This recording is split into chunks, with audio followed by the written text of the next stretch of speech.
Aujourd'hui, je vais résumer un autre livre de Robert Kiyosaki intitulé « Increasing Your Financial IQ – Getting Richer by Getting Smarter ». Si je traduis le titre de façon littérale, cela devient « Augmenter votre QI financier, s'enrichir en devenant plus intelligent ».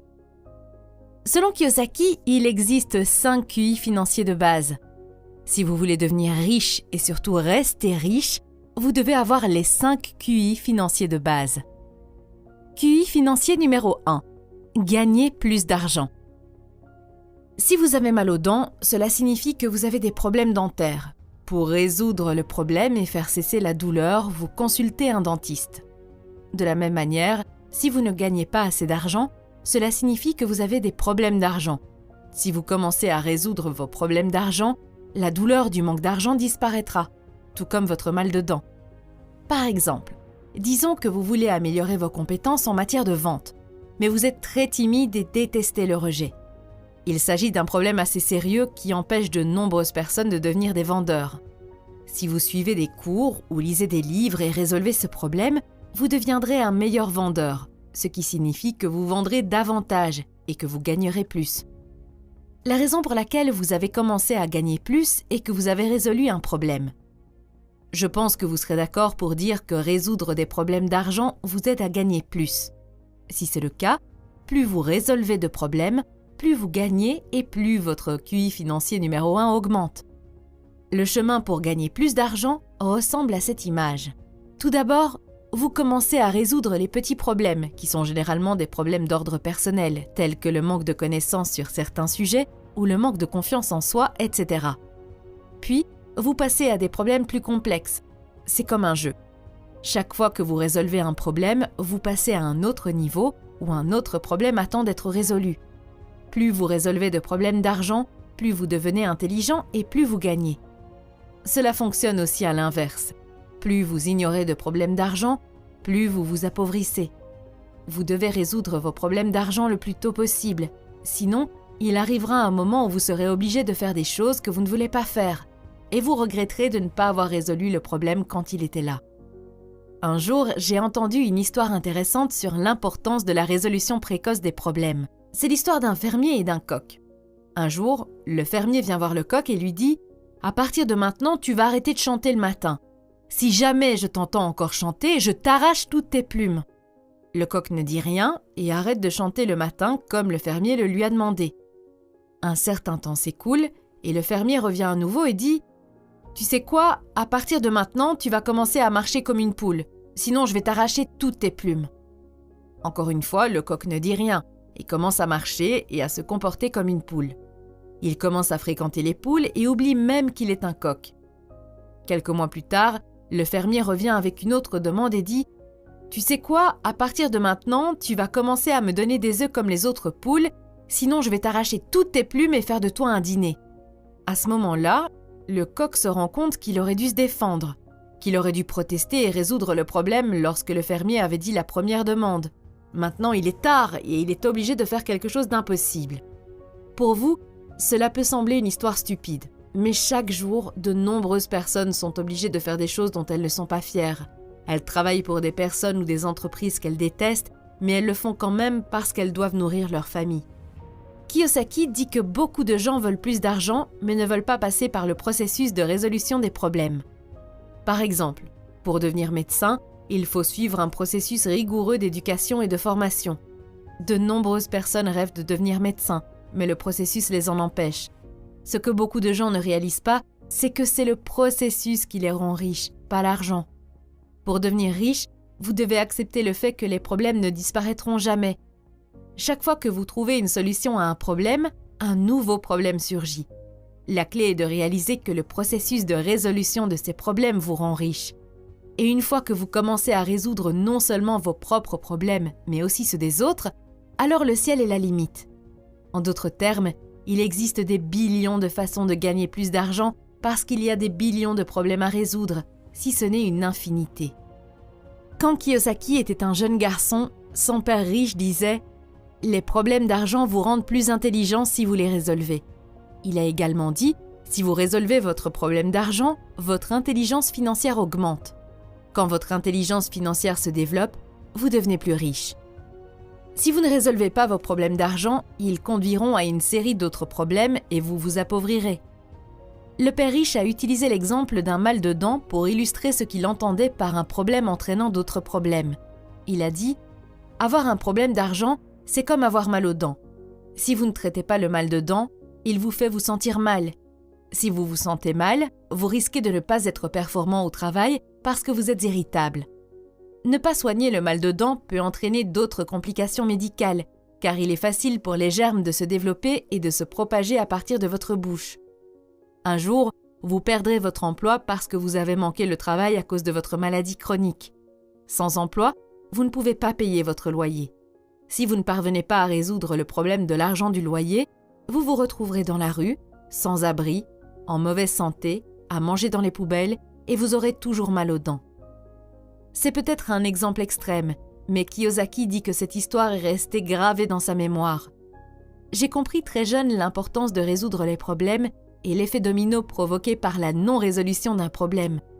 De nombreuses personnes ne résolvent pas leurs problèmes financiers lorsqu'ils sont petits et au stade du mal de dents. QI financier numéro 2, protéger son argent. Le QI financier numéro 1 est mesuré par le montant de votre revenu, tandis que le QI financier numéro 2 est mesuré par le montant que vous gardez pour vous. Par exemple, une personne qui gagne 200 000 $ par an a un QI financier numéro 1 plus élevé qu'une personne qui gagne 100 000 $ par an. Toutefois, si la première personne perd 50% de ses revenus en impôts, mais que la seconde n'en perd que 15%, cela signifie que son QI financier numéro 2 est plus élevé que celui de la première personne. Il est important de protéger votre argent des prédateurs financiers. Comme la plupart d'entre nous le savent, le monde est rempli de personnes et d'organisations qui attendent l'occasion de s'emparer de votre argent. Nombre de ces personnes et organisations sont très intelligentes et puissantes. S'ils sont plus intelligents que vous, ou s'ils ont plus de pouvoir que vous, ils obtiendront votre argent. C'est pourquoi le QI financier numéro 2 est si important. Kiyosaki raconte « Lorsque je n'étais qu'un enfant, mon père riche m'a enseigné l'importance de protéger son argent avec un exemple simple. Il a dit « Un agriculteur doit protéger ses cultures des lapins, des oiseaux et des insectes. Les lapins, les oiseaux et les insectes sont des voleurs pour un agriculteur. » Utiliser l'idée que les lapins sont des voleurs a servi de leçon puissante. Les lapins étaient mignons et câlins. Ils sont inoffensifs. Il en va de même pour les oiseaux. S'il a utilisé des créatures mignonnes comme les lapins et les oiseaux, c'est pour montrer que certains des plus grands voleurs de notre richesse personnelle ne sont pas seulement des bandits, des criminels ou des hors-la-loi. Il a utilisé des lapins et des oiseaux parce qu'il voulait que nous nous souvenions que certains des plus grands prédateurs financiers sont des personnes et des organisations que nous aimons, auxquelles nous faisons confiance ou que nous respectons. Ce sont les personnes ou les organisations dont nous pensons qu'elles sont de notre côté et qu'elles nous soutiennent. Le père riche a dit « La raison pour laquelle tant de gens se tiennent derrière nous est qu'il est plus facile de nous faire les poches à partir de cette position. L'une des raisons pour laquelle tant de gens ont des problèmes financiers, c'est qu'ils ont trop de mains dans leurs poches. La liste des prédateurs financiers du père riche est la suivante. Prédateur numéro 1, les bureaucrates.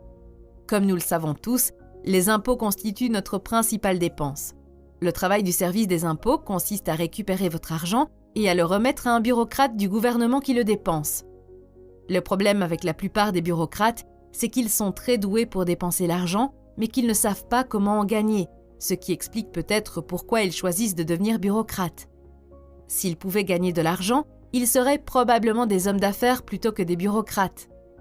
Comme ils ne savent pas comment gagner de l'argent, mais qu'ils adorent le dépenser, les bureaucrates passent beaucoup de temps à trouver des moyens plus nombreux et plus créatifs de prendre notre argent par le biais des impôts. Comme vous le savez, nous payons déjà des impôts sur nos revenus, nos investissements, nos maisons, nos voitures, l'essence, les voyages, les vêtements, les repas, l'alcool, les cigarettes, les entreprises, l'éducation, etc. Nous payons taxes sur taxes. Nous payons des taxes sur des choses dont nous n'avons même pas connaissance. On nous vend ces taxes comme étant bonnes pour la société et certaines le sont. Les problèmes de la société, cependant, ne font que s'aggraver parce que les bureaucrates ne savent pas comment résoudre les problèmes. Ils savent comment jeter de l'argent sur les problèmes. Avant que vous ne vous mettiez en colère contre ce que je viens de dire sur les impôts, Laissez-moi vous dire que Kiyosaki n'est pas contre le gouvernement ou le règlement des impôts. Comme le dit le père riche, les impôts sont une dépense pour vivre dans une société civilisée. Les impôts financent les écoles et les enseignements, la protection des pompiers et de la police, les systèmes judiciaires, l'armée, les routes, les aéroports, la sécurité alimentaire, etc. La frustration du père riche concernant les impôts était que les bureaucrates résolvaient très rarement les problèmes auxquels ils étaient confrontés, ce qui signifiait que les impôts devaient continuer à augmenter. Puisque les impôts ne cessent d'augmenter, la philosophie du père riche était la suivante. Le travail d'un bureaucrate est de mettre les mains plus profondément dans vos poches, légalement, et votre travail est de leur faire prendre le moins possible, légalement. Malheureusement, ce sont souvent les personnes qui gagnent le moins qui paient le pourcentage le plus élevé d'impôts. Lors d'un événement, Warren Buffett a déclaré ceci à propos des impôts. Les 400 d'entre nous assis dans cette salle paient une part moins importante de leur revenu en impôts que nos réceptionnistes ou nos femmes de ménage. Si vous faites partie des 1% les plus chanceux de l'humanité, vous devez au reste de l'humanité de penser aux 99% restants. Selon l'auteur, si vous voulez protéger votre argent des impôts, vous devez comprendre comment les différents types de revenus sont imposés. Il existe 3 types de revenus différents. Les revenus du travail, les revenus du portefeuille et les revenus passifs. Au cas où vous ne le sauriez pas, le revenu du travail est le revenu que vous obtenez en travaillant pour une entreprise ou pour quelqu'un. Le revenu du portefeuille est le revenu que vous obtenez en possédant des actions et des obligations. Enfin, le revenu passif est le revenu que vous obtenez en possédant des actifs qui vous rapportent de l'argent en permanence sans travailler. Par exemple, l'immobilier. Travailler pour gagner de l'argent ne permet pas de se protéger beaucoup des impôts. En revanche, les revenus du portefeuille et les revenus passifs offrent une protection plus élevée. C'est l'une des nombreuses raisons pour lesquelles Kiyosaki est contre les revenus du travail. Prédateur numéro 2. Les partenaires. Il est insensé de penser que la vie consiste à vivre heureux pour toujours. Le bonheur pour toujours n'existe que dans les contes de fées. Les choses changent. C'est pourquoi les stratégies de sortie sont importantes pour tout ce qui a de la valeur. Je sais qu'il peut être inconfortable de demander un contrat prénuptial avant d'épouser l'homme ou la femme de vos rêves. Mais c'est la chose financièrement intelligente à faire, surtout en cette période où le taux de divorce est de 50%. Lorsque vous créez une nouvelle entreprise avec un nouveau partenaire commercial, je sais qu'il peut être difficile de penser à un accord d'achat-vente ou à un accord de dissolution d'entreprise lorsque vous débutez. Mais il est financièrement intelligent de penser à votre sortie avant de conclure l'accord. On ne sait jamais ce qu'il peut se passer à l'avenir. La mort est la sortie finale. C'est un autre moment où les prédateurs apparaissent, ou je devrais dire les vautours. Si vous êtes riche, l'absence de QI financier peut coûter cher à vos proches. La famille, les amis et le gouvernement se présentent à vos funérailles si vous êtes riche. Les petits-enfants des enfants de votre beau-frère, des enfants que vous n'avez jamais rencontrés, deviennent soudainement de la famille et viennent pleurer à vos funérailles.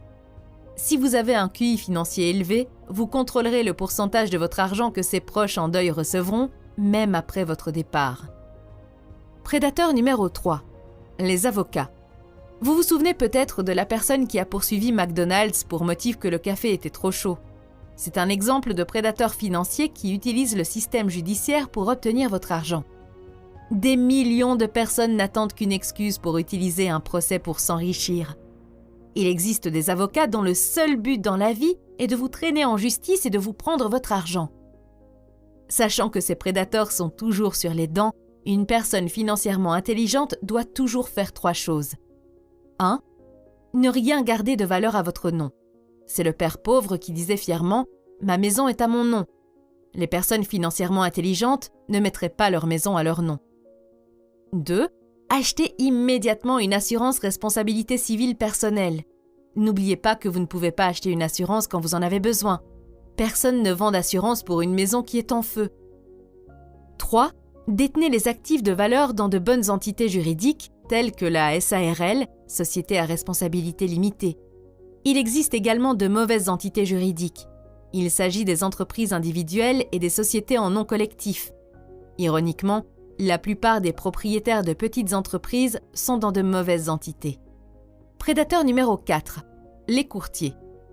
Courtier est un autre mot pour vendeur. Dans le monde de l'argent, il existe des courtiers pour les actions, les obligations, l'immobilier, les hypothèques, les entreprises, etc. L'un des problèmes aujourd'hui est que la plupart des gens obtiennent leurs conseils financiers de vendeurs et non de personnes riches. Si vous rencontrez un courtier riche, vous devez lui demander s'il s'est enrichi grâce à ses capacités de vente ou à ses capacités financières. Warren Buffett a un jour dit « Wall Street est le seul endroit où les gens se rendent dans le Rolls-Royce pour prendre conseil auprès de personnes qui prennent le métro. » Voici quelques conseils pour choisir un meilleur courtier. Numéro 1. Quel que soit le domaine dans lequel vous investissez ou faites des affaires, vous devez d'abord vous éduquer.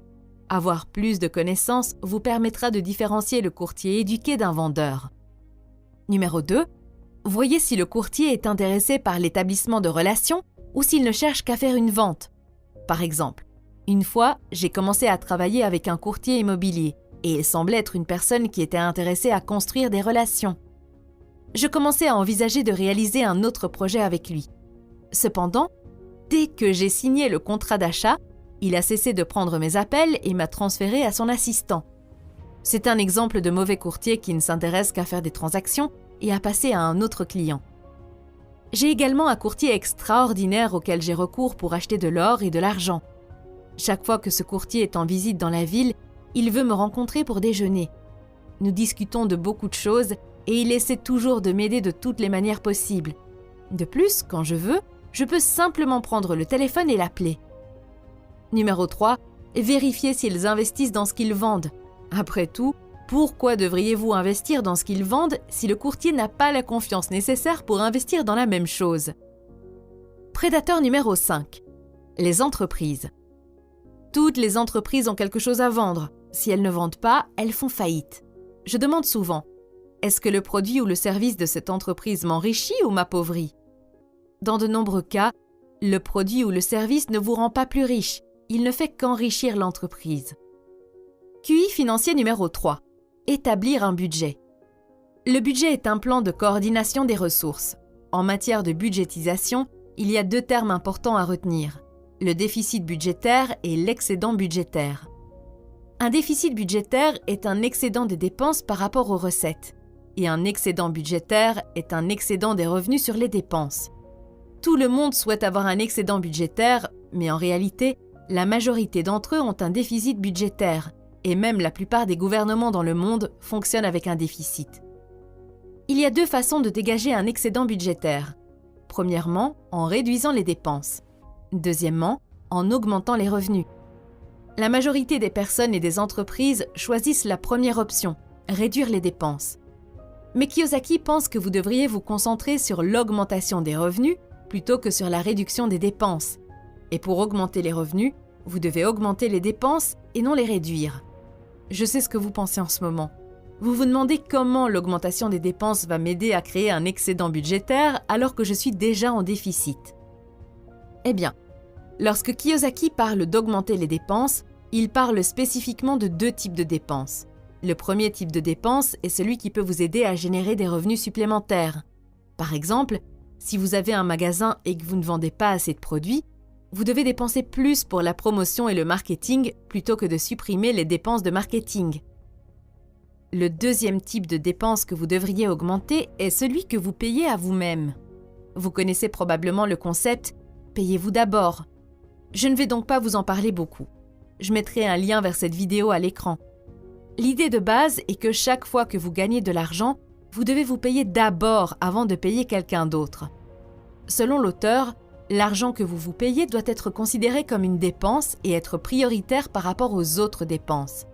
Même si vous êtes en déficit, vous devez vous payer en premier, car c'est la dépense qui va servir à créer des actifs dans la colonne des actifs. La colonne des actifs est votre colonne et vous devez toujours en prendre soin. Je sais que la plupart d'entre vous sont d'accord avec la logique de ce que je dis. Mais c'est plus facile à dire qu'à faire. Laissez-moi donc vous dire comment l'auteur et sa femme Kim ont géré la situation. Kiyosaki raconte « Peu après notre mariage, nous avons eu les mêmes problèmes financiers que beaucoup de jeunes mariés. Nous avions plus de dépenses que de revenus. Pour résoudre ce problème, nous avons engagé Betty, la comptable. Betty a reçu pour instruction de prélever 30% de tous les revenus en tant que dépenses et de mettre cet argent dans la colonne des actifs. En utilisant des chiffres simples comme exemple, si nous avions 1 000 $ de revenus et 1 500 $ de dépenses, Betty devait prendre 30% des 1 000 $ et mettre cet argent dans la colonne des actifs. Avec les 700 $ restants, elle devait payer les 1 500 $ de dépenses. Betty a failli mourir. Elle pensait que nous étions fous. Elle a dit « Vous ne pouvez pas faire ça, vous avez des factures à payer ». Elle a failli démissionner. Vous voyez, Betty était une grande comptable, mais elle faisait son budget comme une pauvre personne. Elle payait les autres en premier et elle-même en dernier. Comme il restait rarement quelque chose, elle ne se payait rien. Ses créanciers, le gouvernement et les banquiers étaient tous plus importants que Betty. Betty se dispute et se bat. Toute sa formation lui disait de payer les autres en premier. L'idée de ne pas payer ses factures ou ses impôts la mettait à genoux. J'ai fini par lui faire comprendre qu'elle nous faisait une faveur. Elle nous aidait. Je lui expliquais qu'elle nous aidait à résoudre un très gros problème, celui de ne pas avoir assez d'argent. Et comme vous le savez, résoudre des problèmes nous rend plus intelligents. Lorsqu'elle a compris qu'elle créait en fait des revenus par le biais de dépenses, elle a accepté de suivre notre plan pour créer un excédent budgétaire. Pour chaque dollar de revenus, Betty prendrait 30 cents et les placerait dans l'épargne et l'investissement. Elle savait que l'épargne et l'investissement étaient des dépenses nécessaires pour créer un excédent, notre première et plus importante dépense. Après les 70 cents de chaque dollar restant, elle devait payer les impôts, les dettes telles que l'hypothèque et les paiements de voiture, puis les factures d'électricité, d'eau, de nourriture, de vêtements, etc. Inutile de dire que pendant longtemps, il nous manquait de l'argent chaque mois. Bien que nous nous soyons payés en premier, nous n'avions pas assez d'argent pour payer les autres.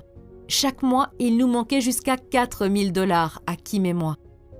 Nous aurions pu payer ces 4 000 $ avec nos actifs, mais c'était notre argent. La colonne des actifs nous appartenait. Au lieu de céder à la panique, Betty a reçu pour instruction de s'asseoir avec nous et de nous faire savoir combien il nous manquait chaque mois. Après avoir pris une profonde inspiration, Kim et moi disions alors « Il est temps de revenir au QI financier numéro 1, gagner plus d'argent. » Sur ce, Kim et moi faisions tout ce que nous pouvions pour gagner plus d'argent. Kim, avec sa formation en marketing, appelait souvent des entreprises et leur proposait de les consulter sur leur plan de marketing. Elle a également accepté des emplois de mannequin et a vendu une ligne de vêtements.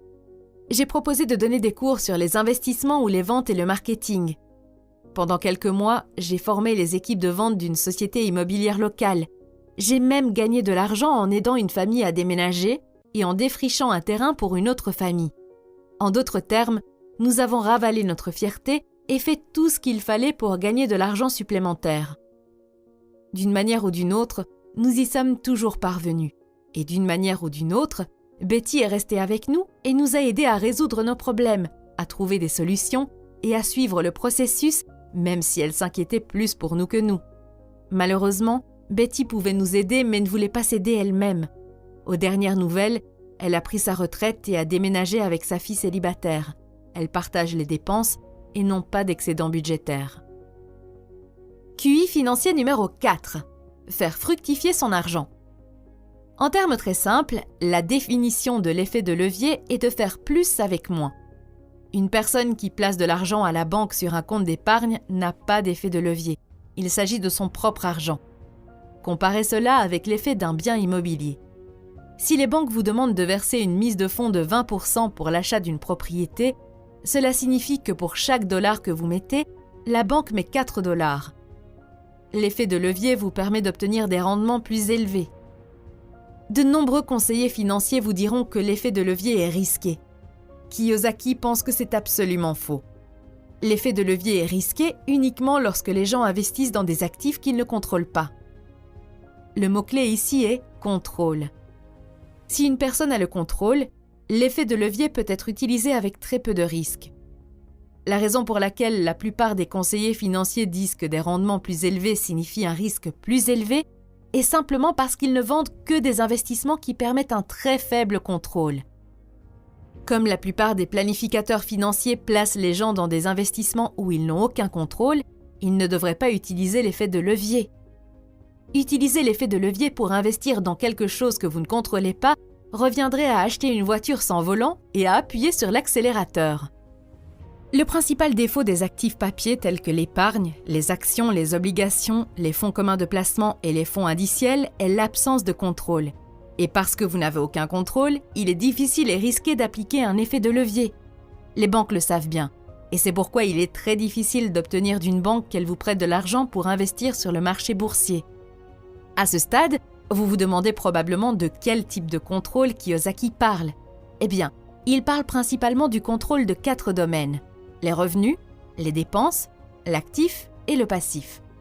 Par exemple, si vous avez un type d'entreprise, vous avez probablement le contrôle sur ces 4 domaines. En faisant plus de promotions et un meilleur marketing, vous pouvez vendre plus et augmenter vos revenus. En utilisant des systèmes et l'automatisation, vous pouvez diminuer les dépenses de main-d'œuvre. En négociant des taux d'intérêt plus bas ou en consolidant vos prêts, vous pouvez diminuer le taux d'intérêt de vos prêts, etc. L'effet de levier ne concerne pas seulement l'argent, il existe également d'autres types de leviers. Le produit peut être utilisé comme levier. Par exemple, si vous êtes médecin, il vous sera difficile de tirer parti de votre valeur si les patients ne viennent que pour vous voir. Mais si vous inventez un nouveau traitement ou un nouveau type de médicament, votre intelligence médicale peut être exploitée par le biais d'un produit. Les connaissances d'autrui sont un autre exemple d'effet de levier. Par exemple, si vous n'êtes pas doué pour le montage de vidéos, vous pouvez engager quelqu'un qui peut effectuer le travail en 1 heure au lieu de passer 20 heures avec vous. Un autre exemple d'effet de levier consiste à utiliser le temps des autres. Si vous dirigez une entreprise, il y a probablement beaucoup de tâches qui ne sont pas très importantes, mais qui doivent quand même être effectuées. En confiant ces tâches à d'autres, vous utilisez le temps comme levier. Les personnes qui réussissent s'en servent beaucoup pour développer leur entreprise. Sans le temps des autres, il serait presque impossible d'atteindre un grand succès. Imaginez que Jeff Bezos continue à préparer son repas, à nettoyer sa chambre, à faire sa vaisselle et à conduire sa voiture. S'il avait fait ça, Amazon n'existerait pas aujourd'hui ou serait encore en train de vendre des livres en tant que petite boutique en ligne. Un dernier exemple à exploiter peut être votre réseau. Connaître les bonnes personnes ou avoir accès aux bonnes personnes peut être le facteur essentiel pour réussir dans quelque chose. Par exemple, disons que vous voulez créer une chaîne YouTube, mais que vous n'avez aucune idée de la façon de créer une chaîne YouTube à succès. Vous en parlez à votre ami et il vous dit qu'il connaît personnellement un YouTuber à succès et qu'il peut organiser une rencontre avec lui pour que vous puissiez poser vos questions. Il s'agit de la forme la plus simple d'utilisation de votre réseau comme levier. QI numéro 5. Améliorer vos informations financières. Si vous êtes en guerre, l'information peut signifier la vie ou la mort. Et si vous êtes dans les affaires, l'information peut signifier être riche ou pauvre. Avec seulement quelques dollars, quelques informations et le levier de la technologie, de jeunes enfants sont devenus milliardaires. Les fondateurs qui ont créé Facebook, Instagram et YouTube l'ont prouvé. Avoir accès à l'information peut être un atout considérable. De même, des informations médiocres ou erronées peuvent constituer un énorme handicap. Une mauvaise information crée des personnes pauvres. De nombreuses personnes en difficulté le sont parce qu'elles utilisent des informations de l'ère industrielle ou agraire à l'ère de l'information. Des exemples d'informations de l'ère industrielle sont des idées telles que « je dois faire de bonnes études pour obtenir un emploi bien rémunéré ». Aujourd'hui, la bonne nouvelle est que l'information est abondante et gratuite. La mauvaise nouvelle est que l'information est abondante et gratuite. La quantité d'informations double tous les 18 mois. Ce que vous avez appris aujourd'hui pourrait être obsolète dans 18 mois. C'est pourquoi vous devez constamment vous éduquer et mettre à jour ce que vous savez déjà. Utiliser des informations obsolètes, c'est comme consommer des aliments périmés. Nous sommes nombreux à vérifier la date de péremption du yaourt que nous achetons, mais nous vérifions rarement dans notre cerveau si les connaissances sont périmées ou non. Kiyosaki pense que c'est l'une des principales raisons pour lesquelles de nombreuses personnes sont financièrement malades aujourd'hui. L'auteur ne donne pas de conseils pratiques sur la façon d'améliorer le QI numéro 5. Ce chapitre m'a semblé n'être qu'un assemblage d'histoires aléatoires pour créer un chapitre. Dans l'ensemble, j'ai trouvé le livre assez utile, mais comme d'habitude, l'auteur répète certaines informations à l'infini, ce qui peut être assez ennuyeux. C'est pourquoi j'ai essayé de fournir de nouvelles informations qui ne sont pas répétées dans ces autres livres que j'ai résumés sur la chaîne. Si vous souhaitez voir ces résumés, consultez la playlist que vous voyez à l'écran. Merci d'avoir regardé cette vidéo et à très bientôt pour une toute nouvelle vidéo.